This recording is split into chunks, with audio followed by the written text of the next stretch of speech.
যুক্তরাষ্ট্রের new Mexico অঙ্গরাজ্যের Albuquerque বিমান ঘাঁটির কাছে বিধ্বস্ত হয়েছে একটি সামরিক বিমান।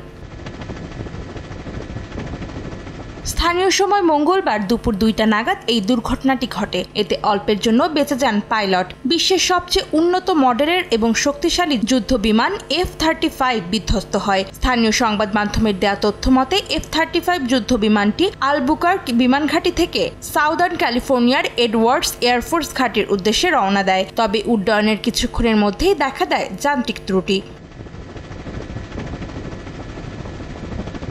বিধ্বস্ত হবার পর আগুন ধরে যায় বিমানে। তবে এর আগেই বের হয়ে যেতে সক্ষম হন পাইলট। জরুরি বিভাগের সদস্যরা দ্রুত পৌঁছে পরিস্থিতি নিয়ন্ত্রণে আনার চেষ্টা করে। আহত পাইলটকে নেওয়া হয় হাসপাতালে।